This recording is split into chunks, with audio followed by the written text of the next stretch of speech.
also a member of the Management Committee of the World Economic Forum. And I want to begin this evening, a very exciting evening, by asking Professor Klaus Schwab, who is the co-founder of the Schwab Foundation for Social Entrepreneurship, as well as being the founder and executive chairman of the World Economic Forum, to begin with an opening set of remarks for us on this 2015 Social Entrepreneur of the Year Awards. Thank you.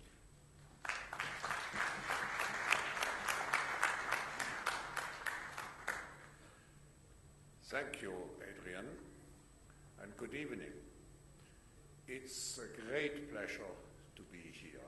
And first, I want to acknowledge at the beginning how honored we feel to have with us Minister Goyal. Minister, I should congratulate you because I heard today that you just won a prize as an award as a business reformer. I hope after this dinner, we can call you the social business reformer also. Congratulations, and we are very pleased to have you with us, representing also the dynamism of the present leadership in India. I want to greet particularly our friends Shyam and Hari Bhatia, Shireen Ban, and the whole Bhatia family, because we have a great cooperation with the Jubilant Bhatia Foundation, which makes this ceremony possible. It's always, for me, a special event when we honor our social entrepreneurs. You know, the World Economic Forum is now the official international organization to foster public-private cooperation. And when we look at the big challenges in the world, we can address them only through collaborative efforts of all stakeholders of the global community. Now, when we talk about stakeholders, usually we talk about governments, we talk about business, we talk about civil society, but I think there's a fourth category of people which should be integrated, the social entrepreneurs, because those are the people who have the enthusiasm, the social commitment, the innovativeness, which really can help to achieve, to master the biggest challenge which we face today, not only in India, but everywhere in the world, which means to generate growth, but also social inclusion. It is the 10th time that we honor the Social Entrepreneur of the Year in India. I have to say, being well familiar with the social entrepreneurship situation around the world, here in India, I feel like coming to Silicon Valley of social entrepreneurship, because this is a country where social entrepreneurship flourishes, maybe not yet enough.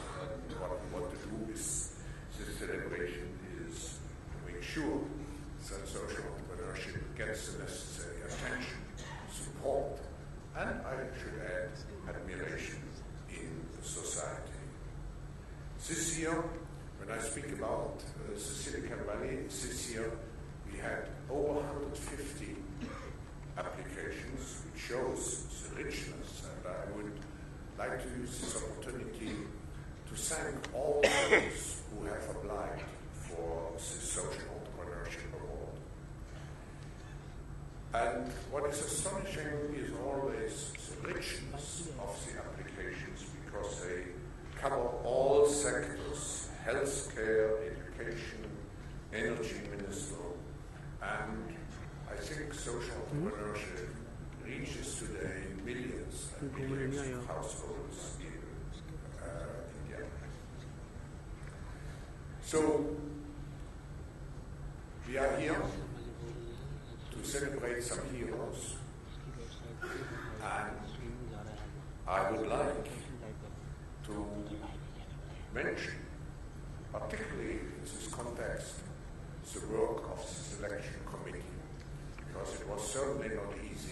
find the 4. We had to limit it to 4 distinguished people who we will see and who we will have the pleasure to be familiarized with their work this evening. Thank you.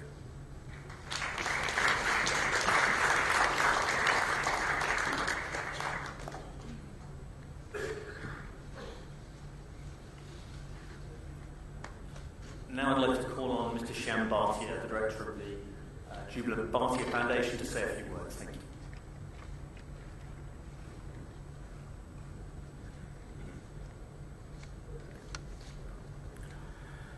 Honorable Piyush Goyal, Minister of State for Independent Charge for Power, Coal, New and Renewable Energy, Government of India, Professor Klaus Schwab, Adrian Monk, Excellencies, ladies and gentlemen. Good evening and welcome to the Social Entrepreneur of the Year Award for the year 2015. On my behalf and behalf of the Jubilant Bharatiya Group, I would like to thank all of for being with us this evening and thank to CNBC TV 18 for covering this event live. It gives me an immense pleasure to specially welcome our distinguished Chief Guest, Honorable Piyush Goyal, Minister for State for Independent Charge for Power, Coal, New and Renewable Energy, Government of India. Minister Piyush Goyal needs no introduction. He had a brilliant academic record under leadership of Mr. Goyal. We have witnessed a number of policy measures in the Ministry of Power, Coal and New and Renewable Energy. This has provided a much needed impetus to the key infrastructure sectors, be it to promote competition and improve electricity supply, transparency in coal auction process, or the big ticket investment in renewable energy, especially in solar energy. Congratulations to you, Piyush. We are delighted to have you today with us in this Social Entrepreneur of the Year Award ceremony. A very special welcome to Professor Klaus Schwab for joining us this evening. Professor Schwab and Mrs. Schwab has been deeply involved in the global recognition of social entrepreneurs. It was Professor Schwab and Hilde's vision to engage with different communities and especially social entrepreneurs with the activities of the forum. They have created a vibrant global platform for social entrepreneurs to meet, to share, and to learn from each other. Thank you, Professor Klaus. It has been a great pleasure and honor to work with you and Hilde for over the last 6 years in this endeavor to recognize social entrepreneurs in India. Jubilant Bharatiya Foundation, an initiative of Jubilant Bharatiya Group, is a not-for-profit organization. The foundation was set up to conceptualize and implement corporate social responsibility for the group. The foundation is active in the areas of primary schooling in rural areas, provision for basic health care, vocational training, and promoting social entrepreneurs in India. We have started engaging social entrepreneurs in our CSR program.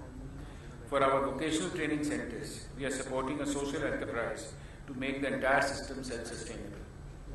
Likewise, Jubilant is piloting to develop affordable primary health care centers in a rural setup. In last 6 years, we have received over 1,000 applications from across India for this award. We have seen increase in number of applications from northern, eastern, and even northeastern part of the country, which requires more such innovations. We also experience that these social innovators are coming from various sectors, including education, healthcare, environment, water, and sanitation. I would like to specially highlight and acknowledge and thank Schwab Foundation for developing a stringent selection process for giving a global exposure to social entrepreneurs through their participation in various global events, and especially at its annual meeting in Davos in China. This year, Social Entrepreneur of the Year Award 2015 received a record 154 applications. The response was overwhelming and qualities of the applications were very competitive. Out of 154 applications, 25 social entrepreneurs were shortlisted. Jubilant Bharatiya Foundation and Schwab Foundation teams thereafter identified applications for the due diligence visits. The eminent members of the jury have worked relentlessly to narrow down the choice of the candidates from a wide pool of extraordinary entrepreneurs, and I would like to thank the jury for giving us their unstinted support. The finalists of India SEOY 2015 award are shaping change in the fields of education, leadership, youth development, waste management, women empowerment through entrepreneurship, clean energy, and child protection. All the 4 social entrepreneurs are building large-scale movement through behavioral change and collaborations with unusual allies. I would like to extend a very warm welcome to the 4 women finalists. Ms. Ashraf Patel, Parva and Community Youth Collective, New Delhi. Ms. Poonam B. Kasturi, Daily Dump, Bengaluru. Ms. Prema Gopalan, Swams Shikshan Prayog, Pune. Ms. Suparna Gupta, Angan Trust, Mumbai. They are unleashing the extraordinary power of ordinary citizens to build catalytic and change-making communities across India. Jubilant Bharatiya Foundation looks forward for collaborating and supporting them with the linkages and networks to increase their impact and scale. I now invite Shireen to present the films for the 4 participants.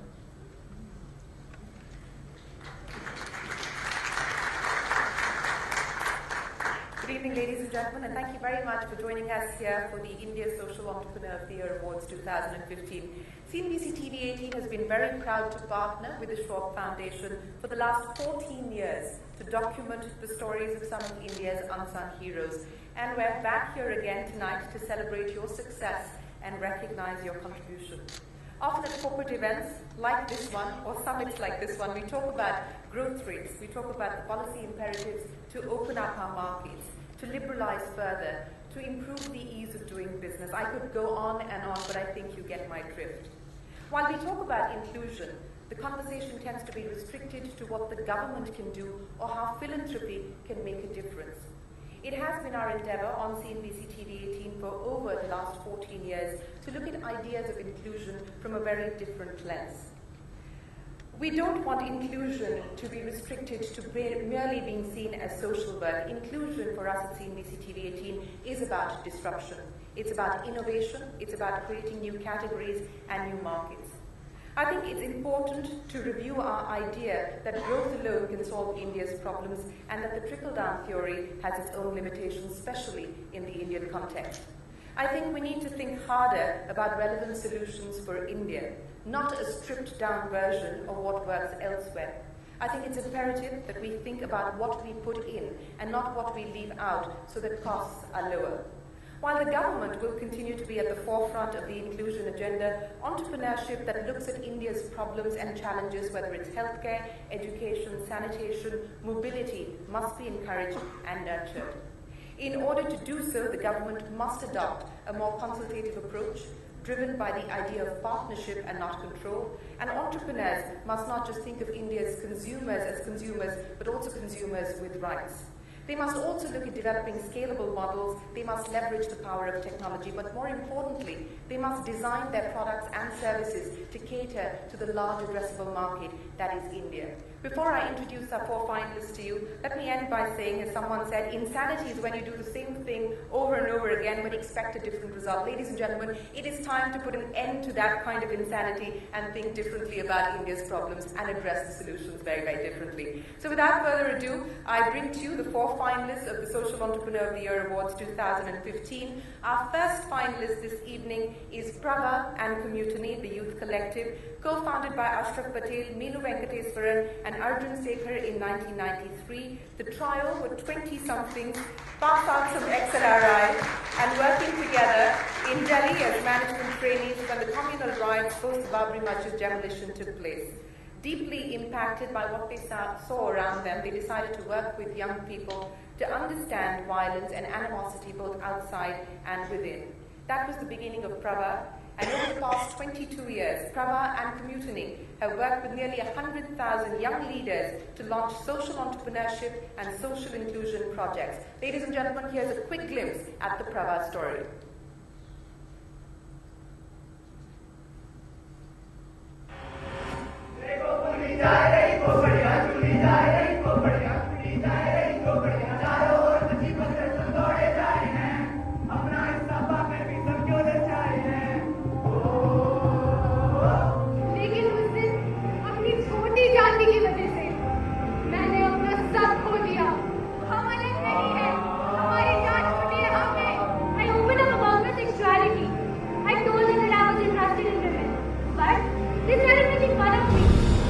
Labels are claustrophobic, labels are limiting, and labels must go. This was the broad theme of the Breaking Walls program that was organized by Prabha and Commutiny, the youth collective in Delhi Heart a few weeks ago. In many ways, this open forum that was carved out in the middle of a crowded marketplace represents the very basics of the work this organization has been doing over the last 22 years to give young people a voice. A voice that isn't judged but respected and even nurtured so that it may reverberate beyond the individual. Ashraf Patel, Meenu Venkateswaran and Arjun Sekhar, friends and co-workers, came together in 1993 in the aftermath of the Babri Masjid communal riots to engage with young people. They began volunteering in schools over the weekend and launched a program called Positive Me, where they spoke to the youth about their experiences with discrimination, patriarchy and violence. It's essentially that young people typically hang out in 4 spaces. One is family, which is a very important space. The other is friends, again a very significant space, a lot of time is spent. Third is leisure and entertainment, which is like media, sports, all of that. And fourth is the space of school, education, career, that. Now, in all these 4 spaces, if you look at where we hang out as young people, typically the rules are not made by young people. These spaces are not governed by young people. But there is a 5th space where young people sort of inhabit, which young people inhabit, which is the space where they actually create their own learning journeys, where they go out and search about their own self through their own experiments in social issues or social engagement. So, our aim is to try to recognize and nurture and nourish more and more such 5th spaces and also mainstream them, bring them back to center stage. It was this thinking and their learnings from Prabha that led the team to incubate and launch Commutiny, the youth collective, in 2008. Commutiny is a coalition of 30+ youth organizations that are working in their own niches to effect change using the power of the youth. Over the years, Prabha and Commutiny have worked with nearly 100,000 young leaders and launched nearly 400 social change projects. And it is these adventurous experiments that have given rise to sub-programs within Commutiny, like Change Looms Within, which has supported cadres of young activists to undertake social entrepreneurship to solve challenges they face in their community. Presently, 100 young Change Loom fellows, selected from 6 states across India, are actioning their social change initiatives around the theme of social inclusion. Ladies and gentlemen, a big round of applause for Prabha and Commutiny. Now, according to government estimates, homes generate 75% of all organic waste produced in urban India. The next Social Entrepreneur of the Year finalist, Poonam Bir Kasturi's Daily Dump, targets to manage this waste right where it is generated, within families. Calling herself the Compost Valley, Poonam has worked since 2006 to fuse design thinking, traditional pottery and the science of composting to develop products and services that enable urban Indians to compost their waste at home and be a part of the solution to India's monumental trash nightmare. Here's the Daily Dump story.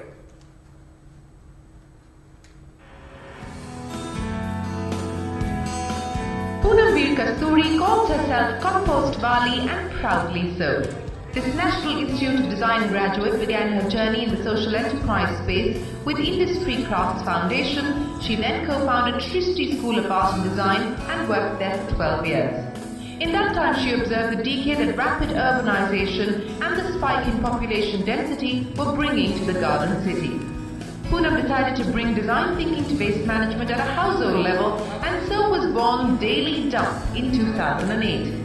Her focus right from the beginning has been to create a product that's simple, unthreatening and not perceived as dirty. Working with a community of potters near Bangalore, Poonam and her team have designed 50 variants of these terracotta products that can be used by families and now even housing complexes. I feel we have got a product that really is world class, and it's very suited to India. It's made in India, designed in India for India, and they look very beautiful, so they don't look like waste at all. And there are builders now in Bangalore who put it up right there in front of their communities, and everybody knows, the children know, the children interact. When we do training, we call all of them, we get them to put in the waste.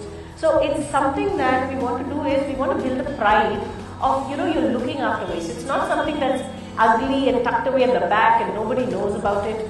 It's up there in front. So I think for us, the scale when we're talking about the numbers, to answer that question, is about how much can you infect people who start taking pride. With over 25,000 committed users, including families, businesses and other institutions, Daily Dump's products have directly impacted more than 2 lakh individuals. The humble terracotta pots keep 20,000 tons of organic waste out of landfills every day, contributing to safer working conditions for informal waste collectors, sustaining a dying craft and increasing incomes of the potter community. I think being a finalist for this award is a great exposure for the fact that cleaning up is also is a collective social need. It cannot be relegated to the government. This is no longer a situation where you say, I pay taxes and therefore, I need to have a clean city without my participation. While the Prime Minister has said Swachh Bharat, I think that it's important for people to change their mindsets about how much they need to be involved in resource management. Over the next 3 years, Poonam wants to bring better technology and training to the clusters of potters that she works with across India. She wants to build the next level of solutions for segregation of sanitary waste, mercury, build a large organic waste system and perhaps even disrupt the eco-tourism space. Ladies and gentlemen, a big round of applause for Daily Dump. Our next finalist this evening, Prema Gopalan, has been encouraging women in disaster-affected areas to rebuild their lives by becoming entrepreneurs, and she's been doing that since 1993. The Swayam Shikshan Prayog group of social enterprises provides women skills and entrepreneurship training, access to finance, marketing and distribution, and access to affordable healthcare. Over 2 decades, SSP has helped over 70,000 women on their journeys of entrepreneurship and helped them augment their household incomes by over 5,000 rupees a month. Let's take a look at the Swayam Shikshan Prayog story. For 22 years, Prema Gopalan has been encouraging women in disaster-affected areas to rebuild their lives by becoming leaders and entrepreneurs. With her venture Swayam Shikshan Prayog, which was founded in 1993 in the aftermath of the massive Latur earthquake that claimed over 11,000 lives in Maharashtra, Prema brought to the center stage her bold experiments with educating and empowering women to take the reins of their lives and those of their communities into their hands. Once trained, the women's groups proactively monitored reconstruction of houses, basic services and ensured that schools were restarted. From 500 villages that were served in that intervention, SSP went on to form more than 5,000 women's self-help groups between 1998 to 2005. Today, the venture works with over 100,000 women in Maharashtra, Gujarat, Tamil Nadu and Bihar. And its interventions aren't restricted to just disaster rehabilitation. In 2006, the Swayam Shikshan Prayog partnered with BP Energy to co-create smokeless stoves and formed its first sub-venture, Sakhi Retail, a rural marketing company to help local women's groups create better markets for their products.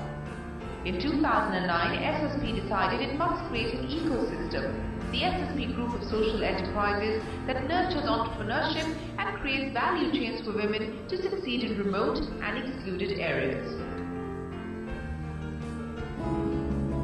The pillars of the SSP group are Sakhi Social Enterprise Network, which provides skills training, Sakhi Samudayak Kosh, which gives access to finance, Sakhi Unique Rural Enterprise, a rural marketing and distribution network which helps improve access to finance, technology and markets, and the Sakhi Arogya Samudaya Trust, which focuses on women and girls' health by providing them access to affordable health care.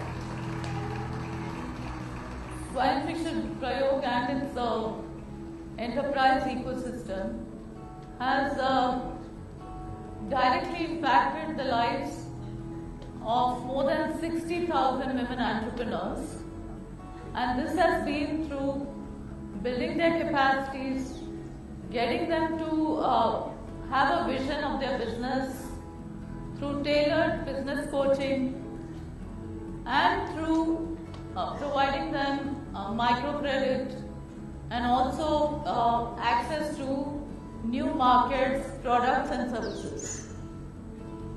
So 60,000 women have earned more than and continue to earn more than 300 crores every year.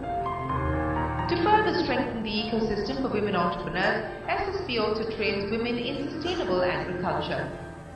Women are taught not only organic farming but also the importance of producing cash crops to boost incomes. Big round of applause for the Swayam Shikshan Prayog. And finally, ladies and gentlemen, our last finalist for the evening gave up her career in advertising to start Angan in 2002. Suparna Gupta's Angan Trust is converting India's hotspots of child violence into communities that are safe and responsive to children. Today, the venture works in 78 government rescue homes and in 39 high-risk communities across 6 states in India and has positively impacted 150,000 children. Angan's USP has been creating strong linkages between parents, government officials and children to minimize the cycles of violence. Here's the Angan story.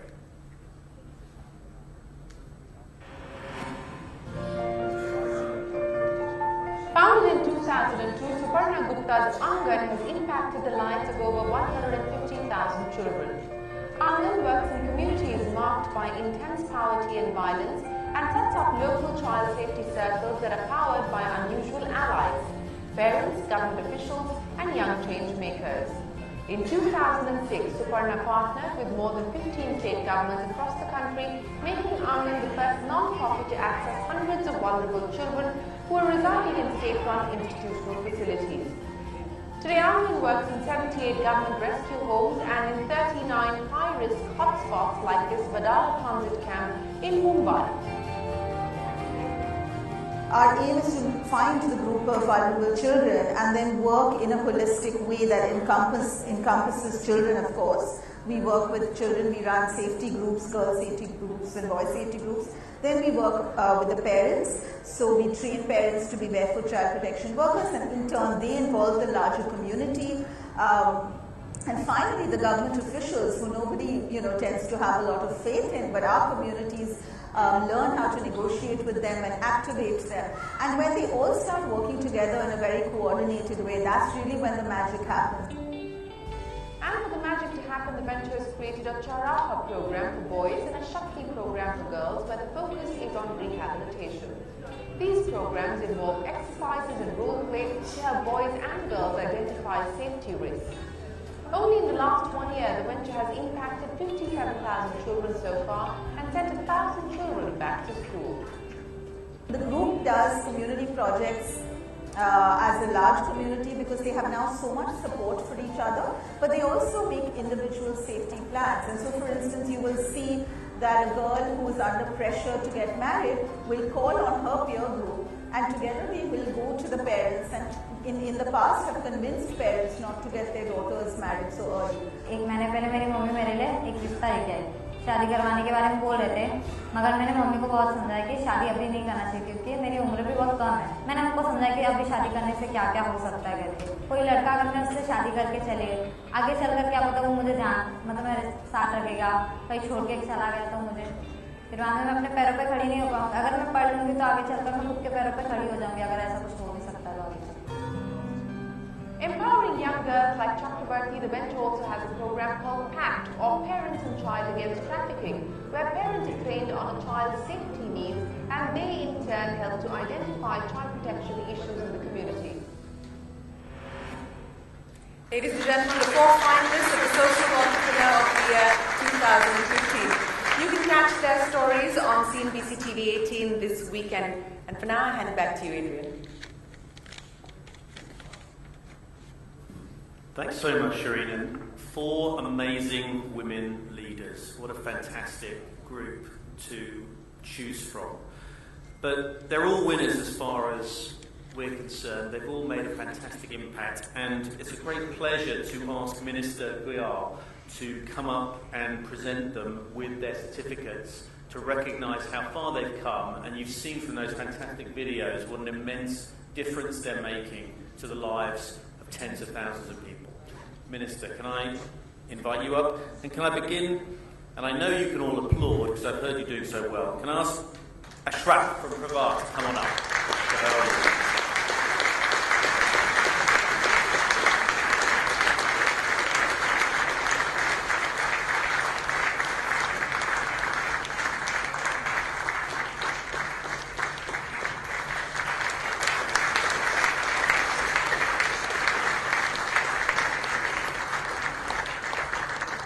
Poonam from the Daily Dog.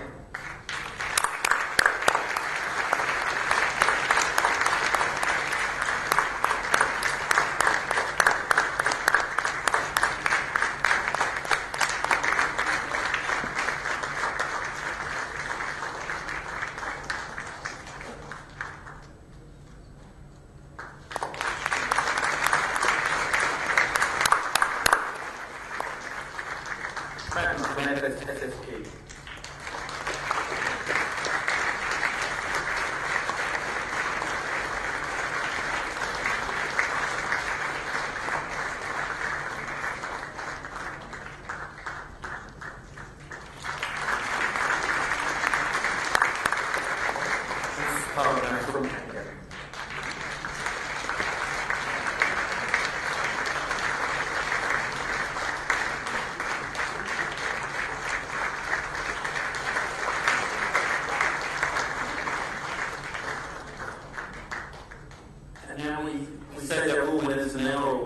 Fantastic work, but there is a very tough decision to be taken, which is choosing one to be the Social Entrepreneur of the Year 2015. Professor Schwab, you have the envelope. Can I ask you to come and announce?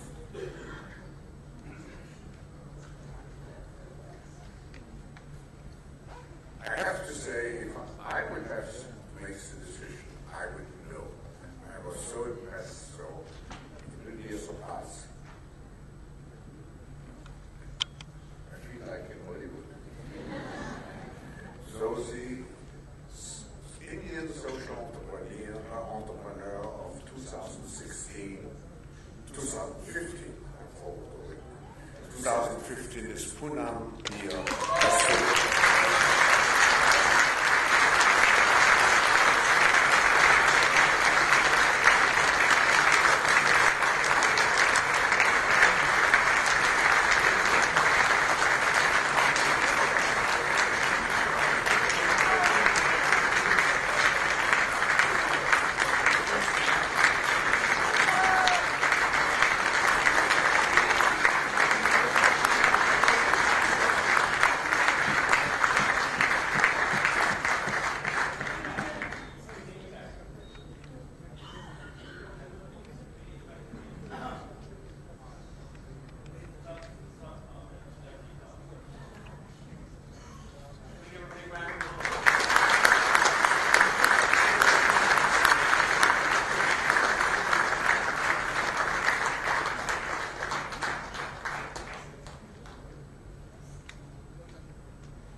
And now can I just ask Harry to come and say a few words as a vote of thanks, and also perhaps just to hear from Pooja.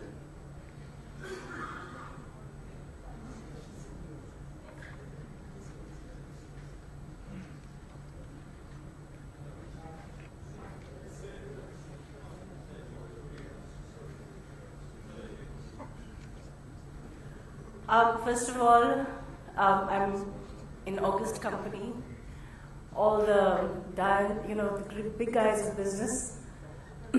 So this is a great moment. I'd like to learn from anybody else in the room who has advice to offer. As part of being a social entrepreneur, you come to a forum where people are doing things better than you. So this is my opportunity to say, if anybody thinks they can do this better, please reach out. We're very willing to listen and learn.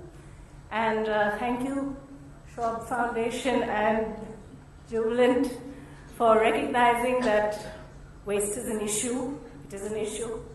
And my wonderful partners who are sitting here, this is to all of us, working to keep waste out and make waste visible, beautiful, and something of a national pride. Thank you very much.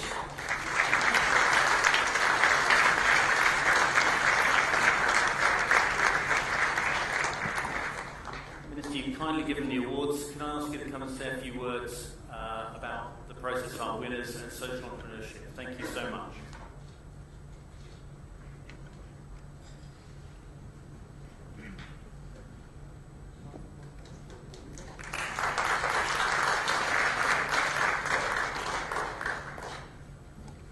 Thank you very much, Adrian. Professor Klaus Schwab, Mr. Shyam Bhartia,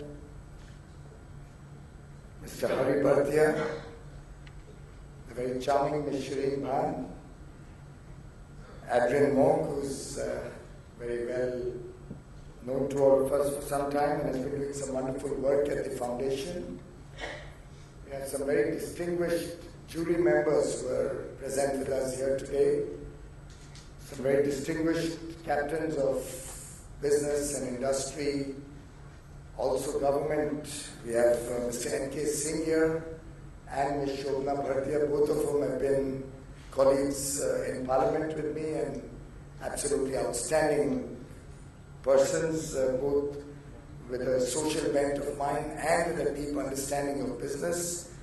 Mr. Subir Gokarn, formerly with the Reserve Bank and now working with Brookings Institute to bring us some outstanding ideas on how India can evolve into a developed nation. Mr. Chandrajit Banerjee, who really brings together the World Economic Forum, India, and all of us weaves us all together. Mr. Rahul Bajaj, our very senior leader, also earlier a member of Parliament, but more importantly, somebody known to have a very outspoken mind and the voice of Indian industry, particularly the Make in India industry.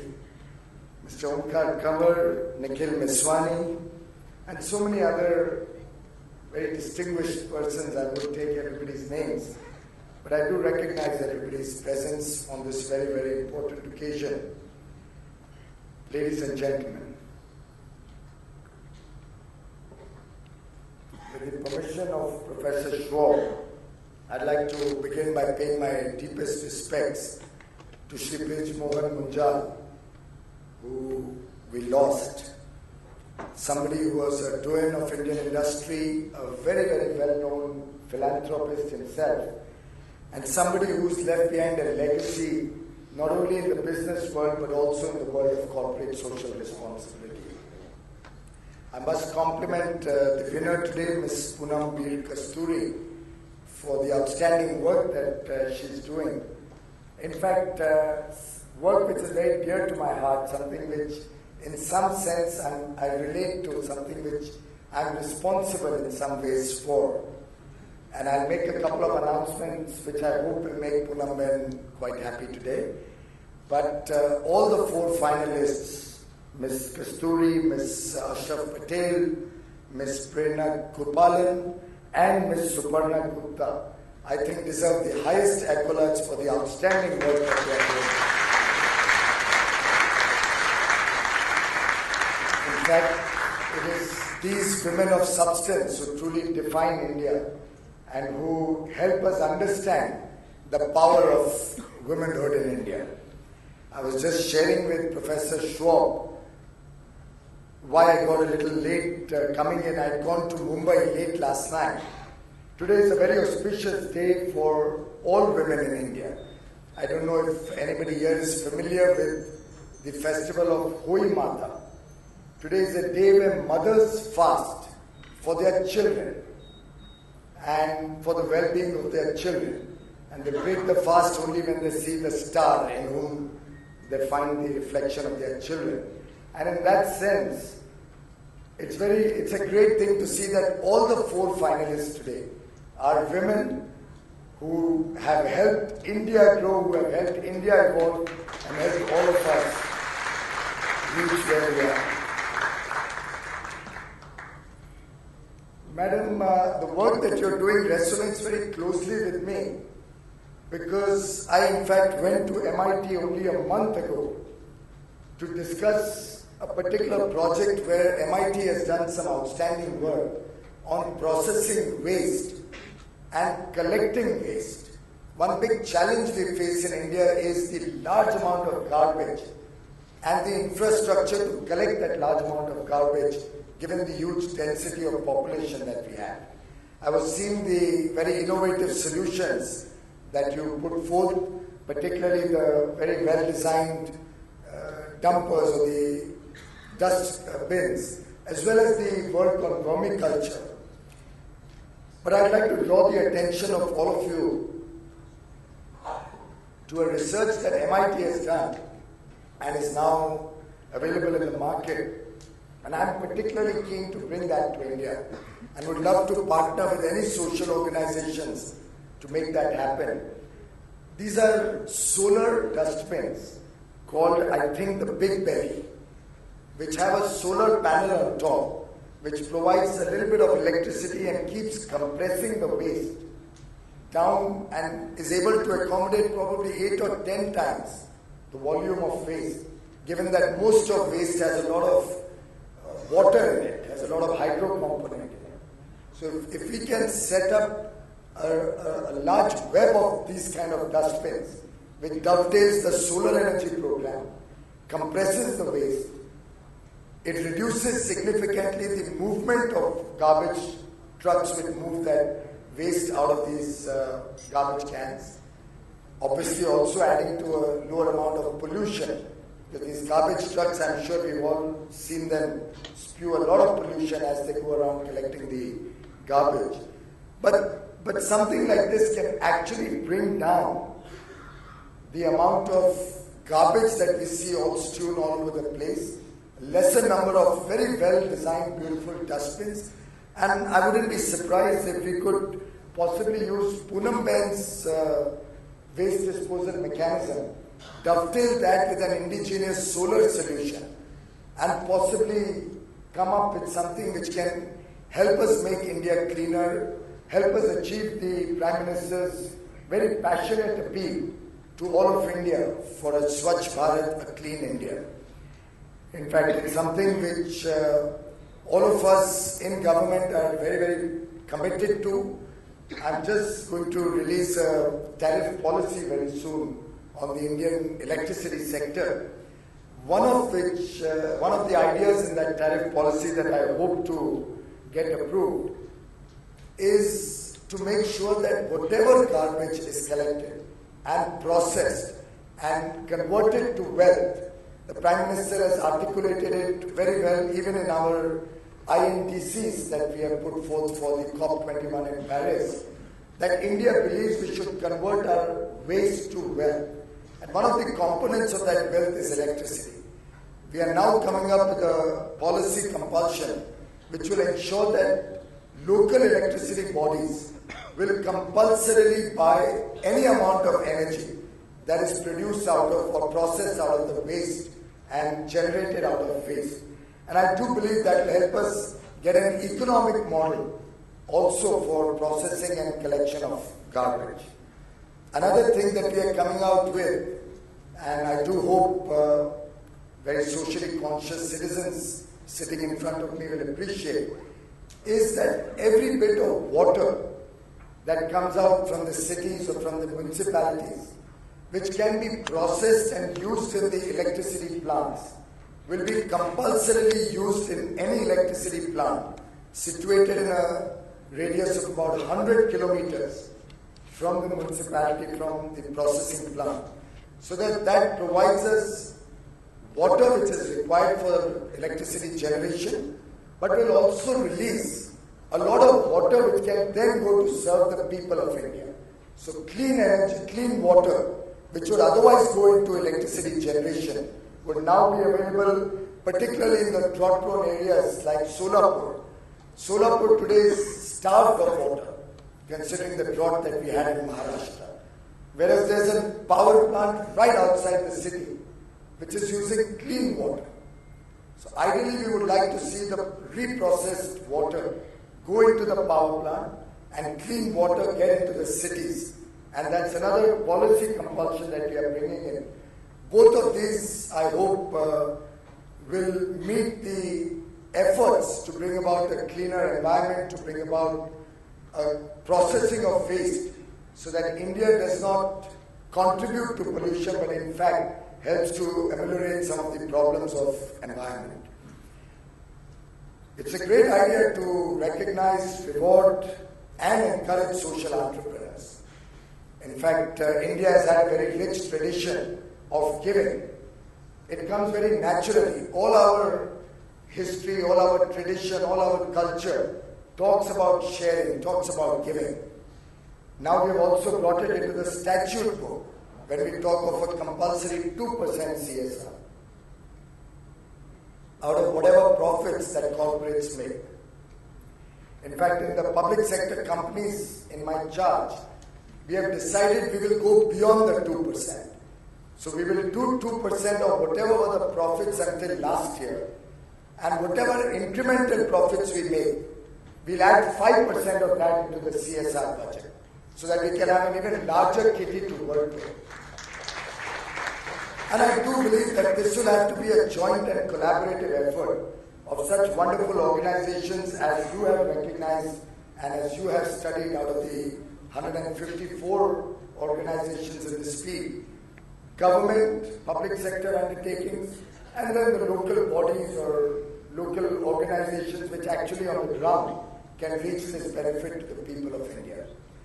As Madam rightly said in one of the presentations, it's truly impossible for government to be able to reach out to the 1.2 billion people and make a difference in their life or impact their lives meaningfully only through the government machinery. But when we move that into a public, private, and people partnership, that's when we can truly become change agents. We can actually see the impact of all these programs multiply manifold. I'm sure some of the ideas that have come out in the course of the jury's deliberations could be emulated and scaled up on a much larger platform with a partnership between government and the private sector.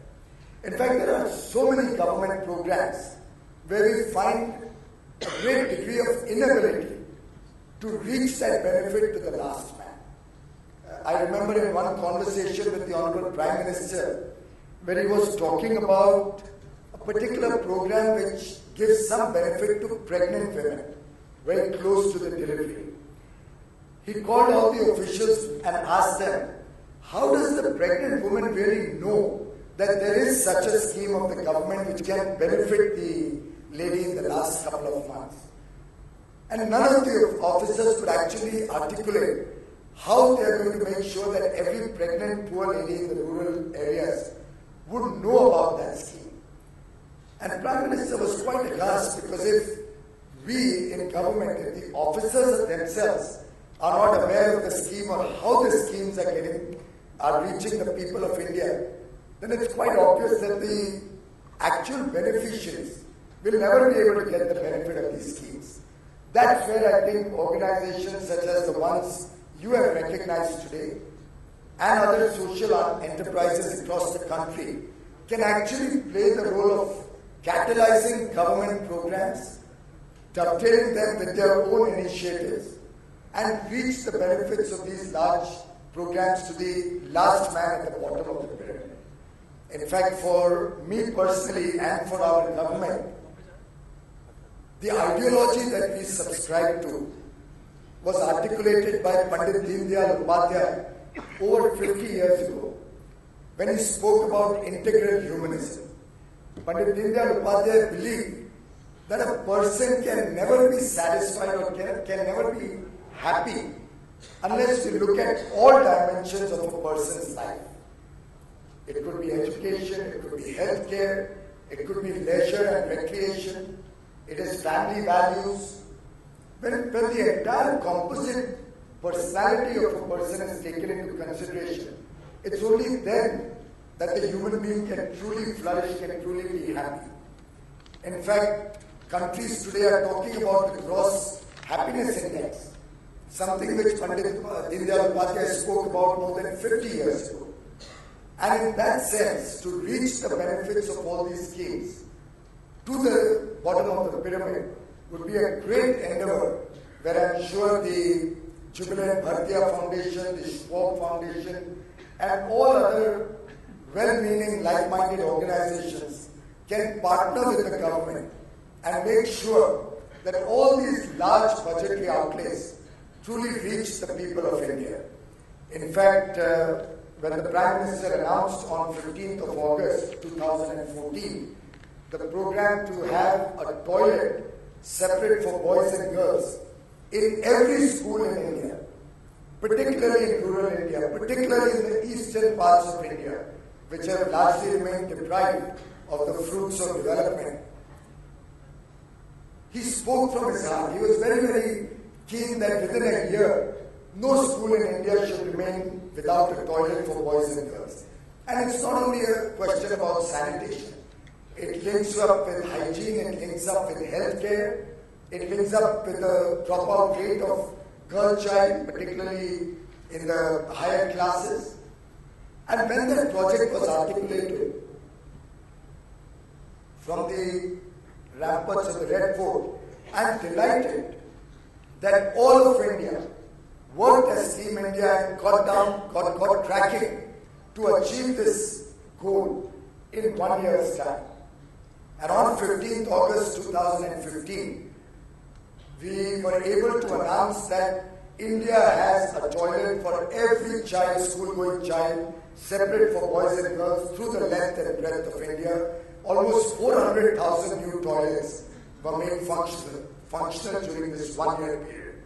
In fact, the public sector companies in my charge, in the Power, Coal and New and Renewable Energy Ministries, alone created about 128,000 toilets through the length and breadth of India. And it was in very trying circumstances. One of our teams which went to survey the school and then plan what needs to be done there was actually kidnapped for 8 days. I can't take the name of the state because that state is having elections and we are bound by a model code of conduct. But that team was kidnapped for 8 days and was not able to carry out its work. But despite all these trying circumstances, I'm delighted that there was a complete buy-in from the entire families, from the entire people who worked in these companies. And they looked upon it not as a project, not as a target, but as a mission. And they all worked with passion to implement the project. Of course, there will be naysayers. And I remember in one of the casual conversations I had, when I said that we completed so many toilets, a press person, and pardon me for saying so, Shireen, a press person said, no, but there are these 7 toilets in that place which are not yet functional. But I think that's the mindset change that this country needs to have. I think it's time we started looking at a big picture and the positive impact these initiatives have on society. There will always be the naysayers. I remember when we first embarked on this project, a lot of people would tell me, don't make the announcements because we'll have to check each toilet and etc., etc. We put everything on the website transparently. Every toilet that we make, we put it on the website. and let the people judge for themselves. And then, of course, I'm sure we still have some critical naysayers coming out with 4 or 5 or 7 or 10 particular spots where they may find a problem. But I think it's time that India evolved into a positive mindset, and that's exactly what the Jubilant Bharatiya Foundation and Schwab Foundation are teaching all of us today. That let's go for scaling up, let's go for large-scale projects nationally, pan-India. Let's try and impact the lives of the people of India. And very often, you don't even need money for it. There's more than enough money in the system. What you need is a commitment. What you need is people who are willing to give quality time to such projects. What you need are people who are even willing to understand government projects and take them to the people. We launched the Mudra Yojana. Manager spoke about the microfinance work that one of the NGOs was doing. Now, you don't even need to borrow from the microfinance companies at very high rates of interest. The government banks, or rather all banks in the country, have allocated $20 billion for disbursement to the lowest strata of society, to entrepreneurs coming up from the ground level, and loans up to $1,000 or a little less than that, up to 50,000 rupees, are available with zero margin, no collateral security, no questions asked, as long as you're able to demonstrate what you're going to do out of it. Now that's available at less than 1% amount. But the people are ignorant about it. Organizations who develop social entrepreneurship skills can actually take these programs to the people, help them, and in that process, the kind of satisfaction that each one of us will get, the satisfaction of transforming India, the satisfaction of making a difference to the people's lives, is, I think, the greatest satisfaction that any other work can, comparable to any other work that we can do. In fact, I'll draw a small analogy before I close. There are these cycle rickshaw owners. A cycle rickshaw, brand new, costs about 8,000 to 10,000 rupees. But they're owned by certain slumlords or mafias who rent it out at about 30 rupees a day to these cycle rickshaw owners, most of whom come from the lowest strata of society, underprivileged, deprived of fruits of benefit, in fact discriminated for years and years. I went to Jaipur to meet some of these people, and I said, why don't you go to the bank and take a loan? They said, sir, who will entertain us in a bank? We won't even be allowed to go in a bank. We don't have clothes like you. He had a vest which was all torn, he had boils all over his backside, an auto rickshaw which he was driving, which was at least 20 years old. The tires didn't even have, I don't know, Omkar will be able to tell us, tires which didn't even have air. And I can imagine the torque required to run that rickshaw, cycle rickshaw. And in front of me, a lady got down, or a person got down, and gave a 5 rupee coin to that rickshaw. I said, how far did you travel to get the person here? And he said, about 1.5 kilometers. And in a day, he makes about 120, 130 rupees. Gives 30 rupees to the guy who owns the rickshaw. Eats one meal a day because he can't afford more than that, so that he can send 50 rupees back home. Whereas the government bank is willing to give him that 10,000 rupees to own a brand new rickshaw. Maybe 25,000, 30,000 rupees, and he can have a solar powered pedal rickshaw, slightly automated version. I was talking to Rahulji's son Rajiv the other day. If we could have auto rickshaws which would help these people upgrade their profession. Now, all of these are things where, to scale it up, we need public, private and people partnership. To expect the government and its machinery to reach out and have the delivery mechanism alone would always be a challenge. But when we partner with you, I'm sure we can do phenomenal work together. And I would appeal to each and every one of you. Let's understand and study what the government has to offer. let's supplement them, those programs, with our own effort and initiative. In some cases, maybe a little money is required. But if we all work together in this, and we all take up specific programs and scale them up, so that we can get economies of scale also, I think India can be a different country by 2022, our 75th year after independence, when we hope to have an India where every citizen has a roof over his head, has 24/7 access to electricity, has a road leading up to his home, has a toilet in his home with a flush system and a soap pit, has quality education for his children, has good health care for his parents, a skill which can help him become self-reliant, digital technology connectivity which shows him what's happening in the world and how he can benefit from the technological advancements in the world, and putting together all the initiatives that you and we can work together with support from well-meaning organizations like Jubilant Bharatiya Foundation, like the Schwab Foundation, and many, many more that all of you run. I have no doubt in my mind that the India of our dreams, the India for which we are all working together, the India which will make us proud, is there before us. It only needs all of us to put in that extra foot forward. My compliments once again to all the award winners, and I wish many more organizations, many more such well-meaning persons are recognized, they are rewarded, they are encouraged to do more work, and we on our part would always be willing to listen to their ideas, to help them scale up these ideas and reach out to more and more people for the welfare of India, for the welfare of the people of India.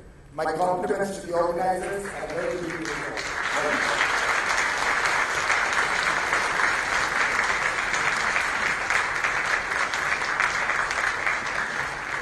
Hello खत्म हो गया देख लो पीयूष गोयल यार बंद कर रहा हूँ ठीक है ना अभी पूछ लो नीचे